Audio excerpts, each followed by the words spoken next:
Welcome back to this month's Roundtable, your all-in-one comprehensive view of what's happening across the real estate industry, straight from some of the industry's earliest technology adopters and foremost experts in technology, marketing, brokerage, government policy, capital, construction, cybersecurity. As always, this is a three-part show. Part one, introductions, what's new for each of our Roundtable hosts in their unique business sector. Part two, sector focus. We unpack the biggest events, trends, paradigm shifts affecting the industry, and what you can do in part three to outpace your competition. I'm Andreas Senie, founder, CEO of Collaborative, brokerage owner, and commercial director at KW. In addition to being a technology growth strategist for both the nonprofit and for-profit sector. And joining me this month is none other Rebecca Carlson, founder, CEO of Carlson Integrated, past president, NICAR Association, brokerage owner herself. Becca, always a pleasure. Nice to see you. Great to be here. Also joining us, Maria Kowalik, Senior VP, Director of CPACE, provider for commercial CPACE, all things green at Inland, the Inland Group of real estate companies, specifically Green Capital. Maria, always a pleasure to see you as well. Good evening to all. As always. Before I forget, I want to wish our audience a happy Thanksgiving.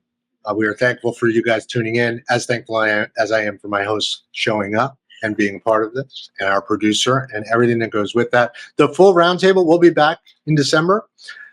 This month, the biggest paradigm shift, candidly, the election, right? The election is behind us. It's closed. It was the biggest variable affecting real estate. That variable is closed. I am buzzing with activity as a broker. Becca, I'm sure you're buzzing with activity as a marketer. And Maria, it's the end of the year. You should be buzzing with loans no matter what. But at the end of the day, it is the end of the year. God bless America. Happy to have this behind us so we can all get back to our day-to-day business, only better, faster, bigger, and broader. Becca, tell me, what's happening on the marketing side? What's your sector facing as we head into November, December? Well, things have been very busy on the marketing side and supporting clients that are in a variety of fields and industries related to commercial real estate in particular. We have, as soon as the interest rates dropped earlier this fall, our clients who are developers kept reporting back that their phones started ringing. People started wanting to talk to developers. What I'm seeing that carry through now to my clients who are retail owners or working on acquisitions is that they're actually doing deals and closing deals. People are excited about the end of the year and they're seeing a lot of activity, which of course means a lot of activity for us. Investment memorandums, private equity, pitch decks for property development. We've done every week. We've had a growing number of surprise phone calls from clients who need help. And that's what we're here for. We're just another set of hands. So it works out really nicely. But I will tell you that things are happening and it's exciting. Absolutely. End of the year is always my best time of year. I love the last quarter, right? And this quarter is not falling short by any means. And Maria, on the financing side. Well, first and foremost, I want to say we are thankful for you, Andreas, and all the good work that you do here and making this opportunity available to all of us. So we love you and thank you very much. So that's one of the things we're thankful for this Thanksgiving.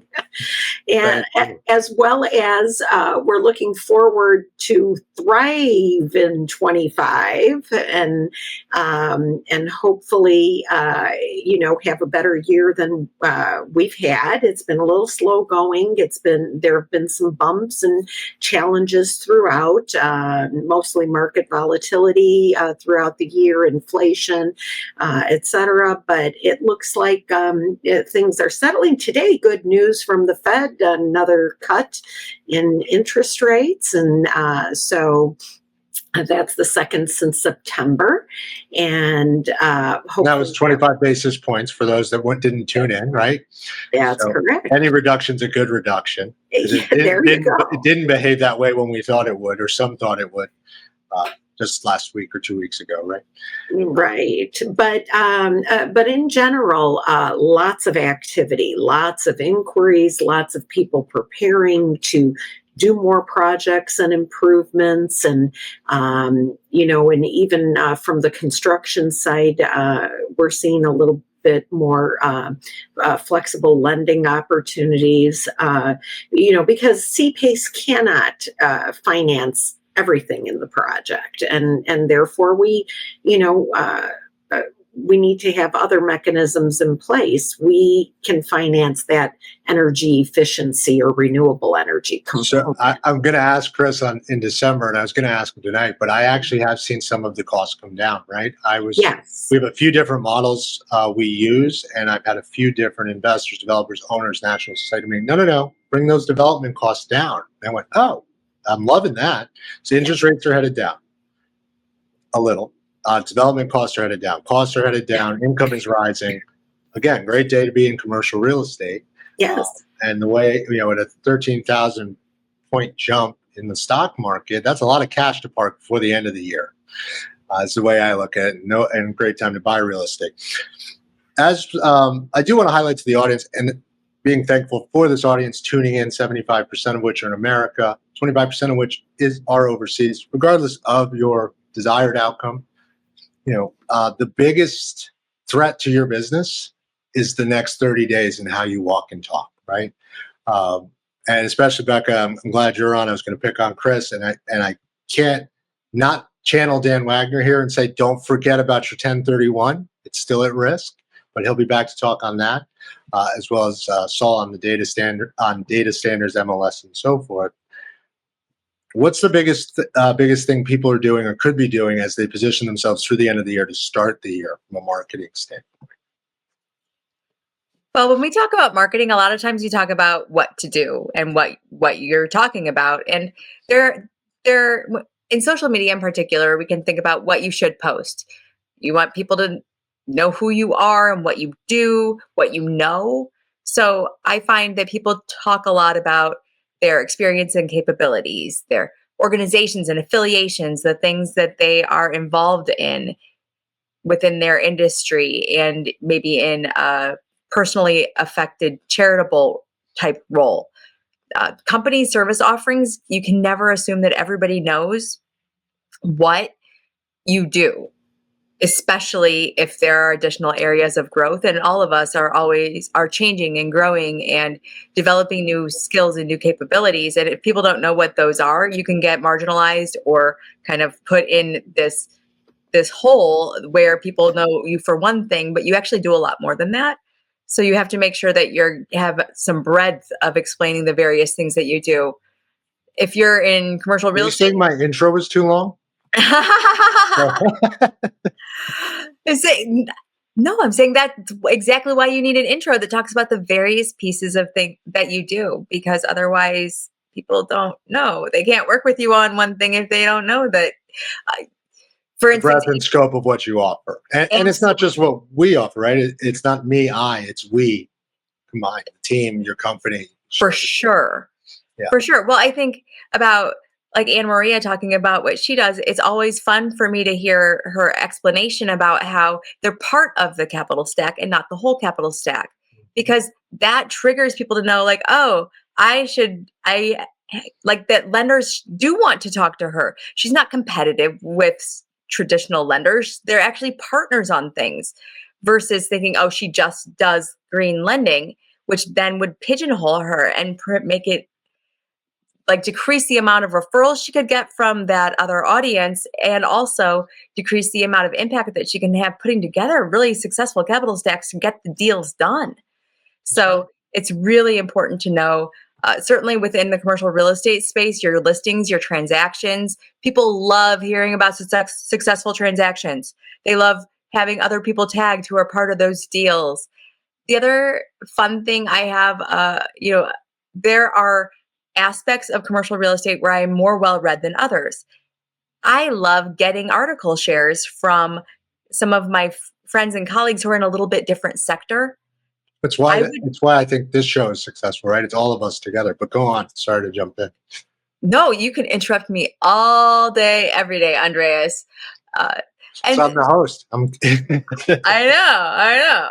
So the other piece is when you talk about like your perspective on professional issues. And my caveat to that is professional issues. So over a number of years, I've compiled like my own little list of that I call gentle suggestions to prevent you from embarrassing yourself. On social or in marketing in general. On social and in marketing in general. So, like, if you're mean in your typing and in your interactions, That might be at the top of Google when somebody searches for you. well, the written word is forever. Yeah. We are saving all of this data, all of this writing. So if people are mean to other people, especially in writing and in a social media or a marketing context, it's a bad thing, and it reflects on the person who's doing it, not on the recipient. Unfortunately, that is how that tends to happen. And I would say what you should do, though, is interact with people, right? There's a don't be a jerk in your interactions, but do interact with people and companies. They need that interaction so that their posts can go further organically. Another gentle suggestion would be to not include personal comments on professional social media posts. I have an endearing but awkward situation of my own in my own history. My dad used to comment, "I love you, sunshine," on my company social media posts. So as loving and wonderful as that is, it didn't put me in the best light as a professional that my daddy is commenting, "I love you, sunshine," on my posts. It was very sweet, but it was not appropriate for the situation. So you don't Be mindful and set rules, it sounds like. And just be aware. Yes. If you wouldn't shout it out in public, or even if you would shout it out in public, maybe don't shout it out online. That's what it sounds In like. context. The context matters. So then another piece is regarding political views and not making them your political views front and center unless you really don't care if people avoid you, and you could lose half of the people that you know and like and are connected to. So being really, really conscientious about what you're saying, because people will react to it, but you may never see those reactions. Right. And there's an element also of you're seeing other people's content on social media and in marketing. You can take offense, or you could even cause offense intentionally. But we have the opportunity as business professionals to rise above that. And we should take advantage of that opportunity. In the end, our goal is to build our businesses. And we've worked very, very hard to do that. And that's, at the end of the reputation, network is network, right? Your network has its own views, and there's certain things that people will move on and can be discussed or even debated. But channel and medium is everything. Text is not a debate channel. Ergo, social media posts is not how you debate things, in my humble opinion. Not my humble opinion, my professional opinion. I've had friends similarly that, all of a sudden something pops up and I go, no, not here, right? This is here. It's important. And people don't think that way all the time, and it's easy to be reactive instead of thoughtful and conscious. Well, being the elder person here, I can just say that manners growing up, basically we were taught, if you don't want to have fights at the family Thanksgiving table, don't talk politics, religion. There is the certain laundry list of things that you just kind of shy away from. And in the professional sense, that adheres. That holds true. Yeah, it holds true, more true today than ever, because there's so many ways you can be outspoken that you're not, Becca beat me up on Threads, beat me up for not being on Threads, but who knows which of my clients are on which channel, right? Even if whether it's my professional, my personal, you just don't know. So again, back to traditional values, methodologies, deal making, good manners, be conscientious of what you're posting, who you're talking to, how you're talking, how you walk through an office, right? Talking to someone. So the in line with posting, everything and anything's recorded today, right? Anywhere we go, ring doorbells, office doorbells. I use an AI note taker. I love it, right? But that means things are being recorded all the time. Mm-hmm. So you never know what, when, and where in this world of a fishbowl we are now living in digitally. Well, and the one thing that we do want people to record is this interaction that our group has, in so much as it's a one-stop shop for all kinds of things real estate. And so when, as you and Becca were discussing earlier about, your intro and how effective it is or isn't, it is. And it stipulates all the various things that all the experts on this program try to convey. And so knowing that you can utilize any one of us at any time to help further your own business in the audience. We are more than happy to do that for and with you. Which dovetails back to mentorship and traditional deal making, right? Yes. We build each other, we build our businesses by building each other up, bringing value to each other and to our prospects, clients, customers. And I found that is the true way to get repeat reputation referral, right? That's the gold standard. And again, blessed to have everyone on the show, to have such a high standard caliber of guests, not to mention the level of expertise. I'm borrowing from Martin Norkett. Here's his tagline: there's no replacement for experience. If you're the smartest guy in the room, you're in the wrong room. That one's mine, right? And this is a very smart room. And our audience tuning in, Martin and others all over the world, commenting in, interacting, 3,300 tune-ins, downloads monthly. Global show. Who knew that it would grow to be this? I've got team members, new team members, and they're going backwards, like top down. Most recent, backwards, and I'm like, oh my God. When you get to 4 years ago, just stop and just. And that's a thank you to our producer, Mr. Mendoza, in the background, for making us all look good, sound good. Yes. Speaking of good manners and everything going on, let's shift gears a bit now that we've beat up our audience. Not beat them up. It's just what we're seeing, guys. Every month we give you a tip and a trick and tell you what's happening. That's your biggest threat. Biggest opportunity. We're back in conference season, right? This is conference season. CRE Tech, ICSC, everybody's now meeting in person, which dovetails into social post and in-person interaction. If you're walking across the conference room hall, you don't know who's next to you. There's 1,000 people there, right? You don't know who overhears what. So just keep well-mannered in all you do. As I understand it, Becca and Maria, you are fresh off, I think, back-to-back local conferences, not little. Yes. So how are people out there on the conference side? Out there? It's very active out there. I moderated one panel. I actually did a presentation at another event. It's been a very active couple of months here. And the most wonderful part of it is making new relationships.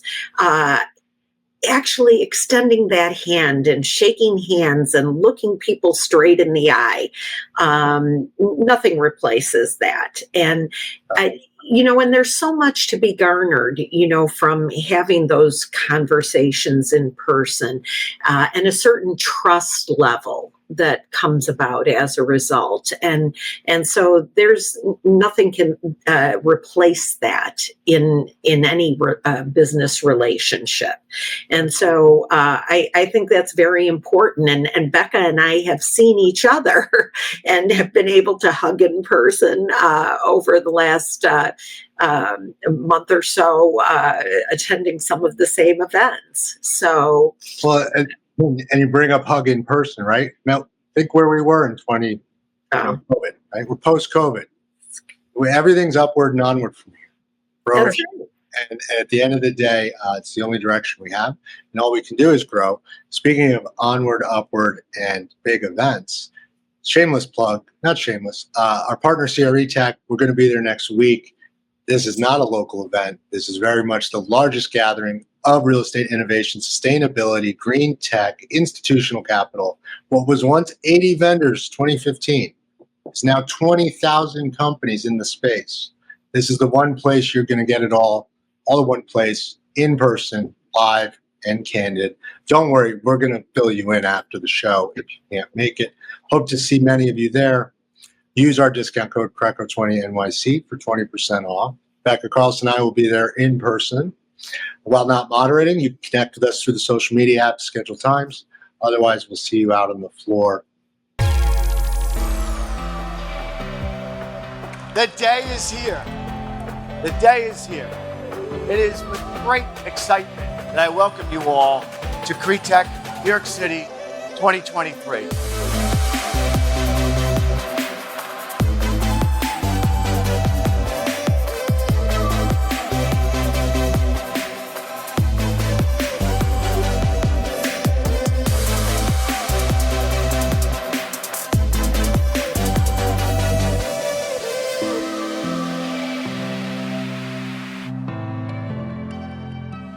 Special shout out to Michael Beckerman, CEO, who built this thing, this room from 80, right? And the industry mushroomed, and he's still there and he's still growing. We're now at the Javits Center. Now, the conversations aren't as deep. The relationships have deepened over the years, but there's many new faces that you can do business with. So I've got a quick poll here, even though there's three of us. You're handing physical business cards out, right? That's still the thing, not the digital tap and go. So I do both. You do both. Because people sometimes ask for the physical card. They say, you know what? I can't keep everything straight in my phone and I forget. And when I have the physical card, it helps me connect better with you. And so when I get feedback like that, then I go with the audience, you know? I love to be green. It's in, my name, but by the same token, it is sometimes easier to conduct business with something physical. There's that eye-brain hand coordination. Yeah. Yeah. Cards all day, every day for me. Mm-hmm. And not just being a mercenary and just pushing them into someone's hand. Actually having a conversation and an exchange. That's right. And I noticed one other thing too lately. People are taking more notes on their cards. Oh yeah, biggest faux pas in the world. Hand me a card made out of plastic that I can't take a note. Like I can't. That's right. That's right. No. And I've been doing the same thing myself. And again, it's that eye-hand coordination thing that's just human. And so we have to do what we do best, right? Absolutely. Well, so I won't say which pockets because I know people in this audience have handed me their card. But if you see me at a show, your card goes into a certain pocket, and that's a priority of when you're getting a call back, right?